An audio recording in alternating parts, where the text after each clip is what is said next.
जैसे ही गोविंद दास जी पद गाते थे, गोसाई जी श्रृंगार करते थे ठाकुर जी का, गोविंद दास जी पीछे खड़े खड़े पद गाते थे। तो जैसे ही गोसाई जी श्रृंगार करते करते थोड़ा श्रृंगार लेने के लिए नेक दूर जाते, ठाकुर जी ऐसे खड़े खड़े नीचे से एक मोती उठाते, मोती उठा के ये मारते टक्के गोविंद दास के सिर पे। और जैसे ही गोविंद दास के सिर पे लगती, गोविंद दास कहते माने ना दारी की तो बताऊं, रुक जा। जैसे ही वो मोती लेकर के वापस गोविंद दास मारते, तब तक गोसाई जी वापस आ जाते। और गोसाई जी के आते ही वो मोती ठाकुर जी की जगह गोसाई जी में जाके लग जाता। गोसाई जी कहते हे गोविंदा, तू ठाकुर जी को मोती मार रहा है। गोविंद दास बोले मेरो माथो देखियो, ये गुम्माटो फूल को ये आपके लाला ने मारो मोए। आपको लाला ऊधम मचावे वो ना दिखाई दे आपको, और मैं नेक कछु कह दूं सो मुंह पे चिल्ला रहे हो, मुंह पे बरस रहे हो, या समझा लो बहुत ऊधम मचावे ये। ऐसी लीला करते। गोसाई जी के नेत्रों में आंसू आ जाते, बोले गोविंदा तू कितनो भाग्यशाली, तेरे संग ठाकुर जी लीला करें। गोविंद दास के साथ ऐसी ऐसी लीला करते महाराज।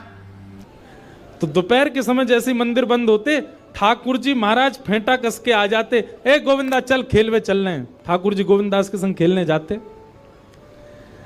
एक दिन ठाकुर जी बोले गोविंदा तू घोड़ा बन जा, मैं तेरे ऊपर बैठ के डोलूंगो। गोविंद दास जी घोड़ा बन गए। घोड़ा बन के ठाकुर जी ऊपर बैठ गए, और गोविंद दास की दो पौनी बना दी ऐसी, और दो पौनी इनको ऐसे पकड़ पकड़ के ठाकुर जी चला रहे हैं। और ठाकुर जी तो खेले भैया, कछु भी कर सकें। गोविंद दास के ऊपर बैठ गए और उसको चलाने लगे। अब चलते चलते गोविंद दास रुक गए, तो ठाकुर जी बोले ए गोविंदा चल, ए मेरे घोड़ा चल। गोविंद दास जी बोले जय जय जय जय, नेक उतर जाओ।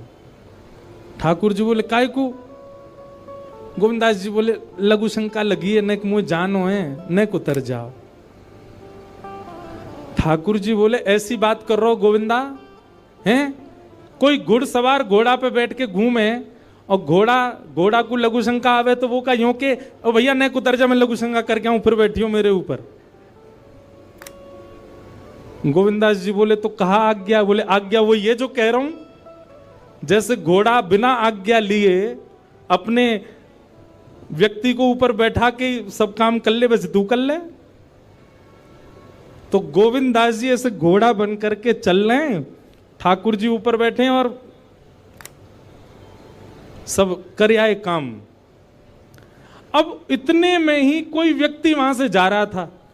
अब उस व्यक्ति को ठाकुर जी नहीं दिख रहे हैं, उसको गोविंद दास चलते चलते दिख रहे हैं। उसने जब देखा अरे राम राम राम राम जी, गोविंद दास जी क्या? महाराज किसी व्यक्ति ने गोविंद दास जी को ऐसे देख लिया, ओहो जी तो ऐसे ही डोल रहा है और चलते फिरते ही कर रहा है। गोसाई जी से जाकर के शिकायत कर दी और गोसाई जी से कही, बोले गोसाई जी आपने गोविंद दास को बहुत सिर पर चढ़ा लिया आज। अरे भाई खड़े होके लघु शंका करना भी मना है शास्त्रों में, वो तो ऐसे बैठ करके चलते चलते कर रहा था और वस्त्रों में ही कर रहा था, इतना अपवित्र, और आप उसको मंदिर की सेवा देते हो।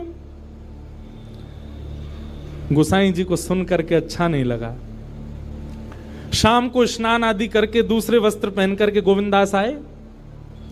आकर के आपने गोसाई जी को प्रणाम किया तो गोसाई जी ने मुंह फेर लिया। तो गोविंद दास बोले जय जय, आप नाराज हो हमसे? गोसाई जी बोले आप आचार विचार सब भूल चुके हैं अपना। आप इस प्रकार से आज कुछ कर रहे थे, मुझे लोगों ने बताया आकर के। गोविंद दास जी बोले आपकी बात है जाए तो मैं बोलूं? बोला हाँ बोलो। बोले मोते मत कहो, अपने लाला को समझाओ। जय हट करके बैठे, जय जिद करे, कहा करूं कहां तक समझाऊं जाकू मैं? आज मुंह को घोड़ा बना लियो और घोड़ा बना के मेरे दो पौनी बना के ऐसे ऐसे चला रहे मुँह। तब मैंने इनसे कहीं जय जय उतर जाओ, मैंने एक लघु शंका कर आऊं, स्नान कर आऊं, फिर बैठ जाइयो।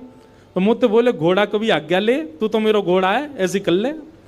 इनकी आज्ञा सो मैंने कियो, मैंने अपनी इच्छा सो नहीं कियो। नहीं मैं क्यों करूंगा ऐसा?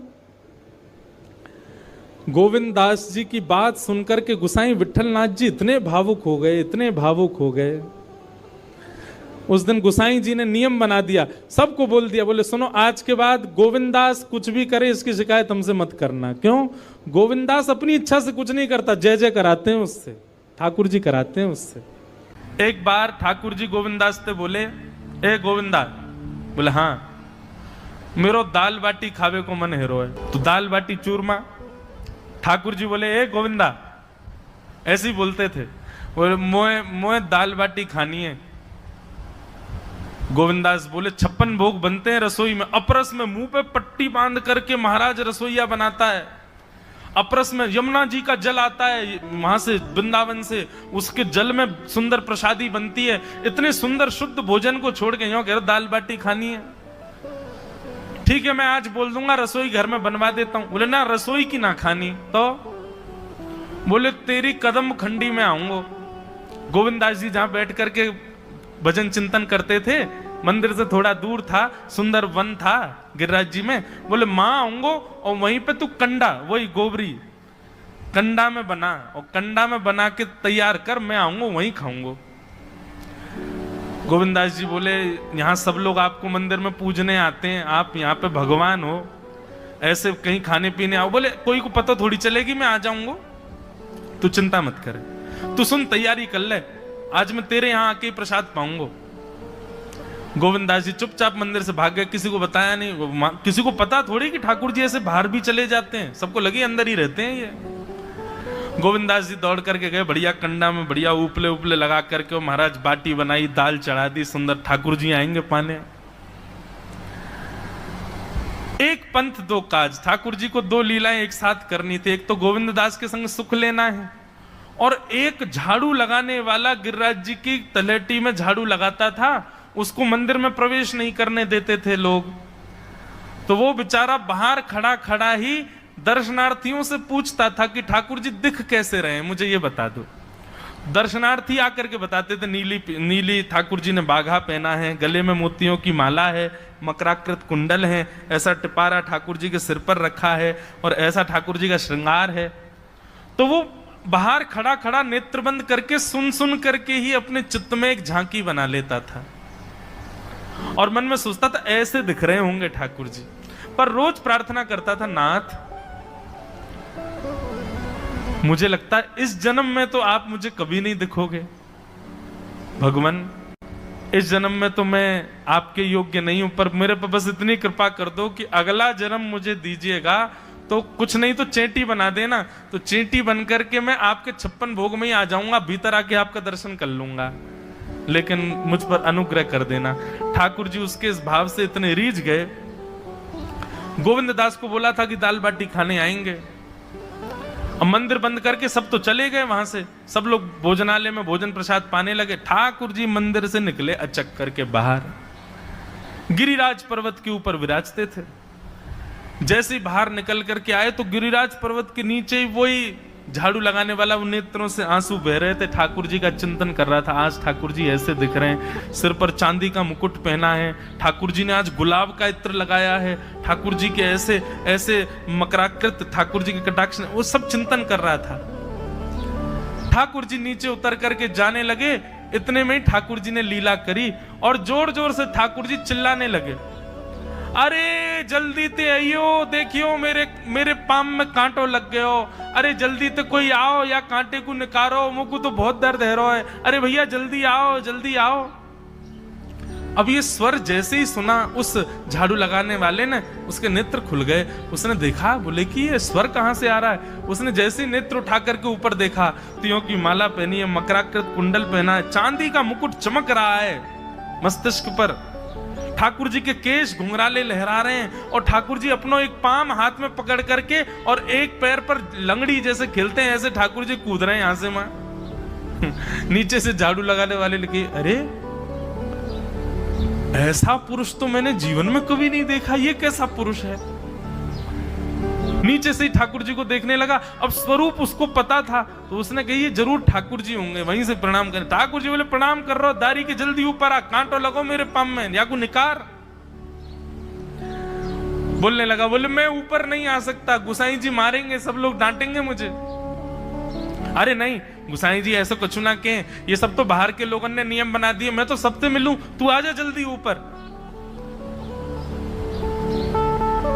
जैसे ही ऊपर गया, ज्यों-ज्यों ठाकुर जी के समीप जाए त्यों-त्यों उसके नेत्र सजल होते जाएं। ठाकुर जी के बिल्कुल समीप पहुंच गया, भगवान बोले देख काई को रो भैया, जल्दी कर, मेरे पाम में कांटो लगो या को निकार। जिन चरण कमलों के स्पर्श के लिए सदा लक्ष्मी लालायित रहती है, ठाकुर जी ने उसकी गोद में अनायास अपने चरण रख दिए। बोले जल्दी कांटो निकार, कांटो लगो मेरे पाम में। अब वो ठाकुर जी के सुंदर तलवों को अपने हाथ से ऐसे देख रहा है, ढूंढ रहा है कहाँ कांटा लगा है, कहीं उसको कांटा मिल गया। अब इतने कोमल चरण ठाकुर जी के, उसके नेत्रों से आंसू भी गिरते जा रहे हैं, भाव विह्वल होता जा रहा है। मेरे सौभाग्य की सराहना, ठाकुर जी के इतने समीप। कांटा निकालने के लिए बार बार अपने अंगूठे से खींचे, लेकिन कांटा नहीं निकले। ठाकुर जी बोले अरे जे हाथ से ना निकलेगो। उसने पूछा कैसे निकलेगा? बोले अरे मेरो पाम पकड़ के अपने मुंह के पास ले जा और दांतन से निकाल, तब निकलेगो ये। आहा, कितनी कृपा की ठाकुर जी। कृपा की न होती जो आदत तुम्हारी, तो सूनी ही रहती अदालत तुम्हारी। जो दीनों के दिल में जगह तुम न पाते, तो किस दिल में होती हिफाजत तुम्हारी। कृपा की न होती जो आदत तुम्हारी, तो सूनी ही रहती अदालत तुम्हारी।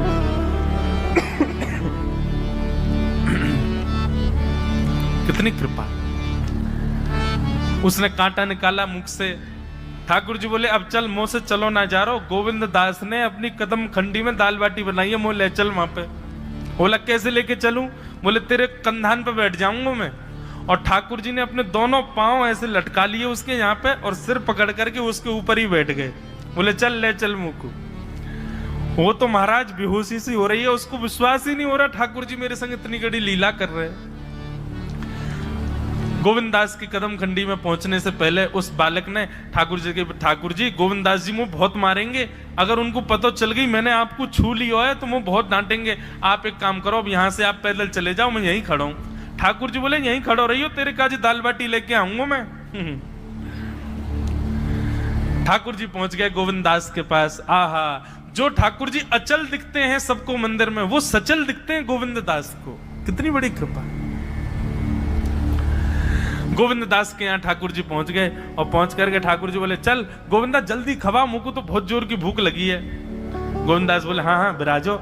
सुंदर व्यवस्था कर दी। ठाकुर जी बैठ गए, और बैठ करके सामने पत्तल पर महाराज बाटी रखी, दाल रखी, चूरमा रखी, चटनी रखी, सब बढ़िया सुंदर सजा दी। अब ठाकुर जी पा रहे हैं, प्रेम से पाते जा रहे हैं, और पाते पाते बीच में कहे और ला, और जल्दी ला, जल्दी ला, भूख लग रही है मुझको। गोविंदास बोले पहले इनको तो खाए लो। अरे ना है तू जाने ना है मंदिर में मेरो भूख कैसे लगे? थाली में 2 रोटी और ये सब्जी, इनते मेरो पेट थोड़ी भरे। मेरे सामने तो सबरी सामग्री धर दो, मेरो जो मन होगा मैं उठा उठा के पाए तो जाऊंगा। अरे गोविंदा जल्दी जल्दी लेके आ। अब गोविंद दास जी पीछे मुड़ करके बढ़िया सुंदर बाटी वाटी सेके। इतने में ठाकुर जी क्या करें, एक बाटी तो खा जाएं और दूसरी बाटी उठा के अपनी जेब में धरते जाएं। वो संग आयो वाके काजी लेके जानी है। अब तुम्हारा ठाकुर जी खाते जाएं, भरते जाएं, खाते जाएं, भरते जाएं। गोविंद दास बोलो ठाकुर जी ये तो मैं मानूं कि आपकी खुराक बहुत है, पर इतनी ज्यादा है ये मुझको विश्वास नहीं है रहा है। क्यों हैं? 56 बाटी खा गए हो अब तक आप? अरे कोई तुक ना है, कोई पेट है कि समुद्र है, कुआ है, कहा है आपको? ठाकुर जी बोले अच्छा दारी के ऐसे बोले, चलो जाऊंगा मैं। अरे नहीं नहीं जय जय आप तो पाओ। ठाकुर जी तो जेब में भरते जा रहे थे। अब ठाकुर जी का पेट भर गया। ठाकुर जी बोले चल भैया गोविंदा, बोले चुपचाप चलो और आचमन करो, शुद्धि करो, तब जाइयो मंदिर में। वहीं गोविंद कुंड के पास में गोविंद दास जी ने जबरदस्ती ठाकुर जी बैठा दिए। बोले हाथ में जल लो। ठाकुर जी जल लेकर के बैठे। बोले अब करो अपवित्र पवित्रो वा सर्वावस्थांगतो पिवा। ठाकुर जी आचमन कर रहे हैं, अपनी पवित्र कर रहे हैं ऊपर से लेकर नीचे तक। इतने में ही गोविंद दास बोलते बोलते बोलते बोलते पीछे के गए और ठाकुर जी की पीठ पे जाकर के एक धक्का दियो महाराज, पूरे ठाकुर जी डुबा दिए कुंड में। ठाकुर जी पूरे ऊपर से नीचे तक भीज गए। ठाकुर जी बोले दारी के तेरी शिकायत करूंगो, गुसाई जी तो कहूंगा तू ऐसे करे मेरे संग। गोविंदास बोले मैं बता दूंगा तुम कौन कौन के कंधान पे चढ़ के घूमो। आप मंदिर के लिए इतना नियम बना रखो है, नहा के आओ, धो के आओ, हाथ पांव खासा करके आओ, और कुछ अपवित्र वस्तु मत छीलेना, अपरस में रहना, गीला वस्त्र तन पे होना चाहिए। आपकी सेवा के लिए इतने नियम, और खुद क्या कर रहे हो? ऐसे गोविंद दास वो कह रहे हैं, यद्यपि रूप गुण शील सुधरता, इन बातन न रिझई है, प्रीतम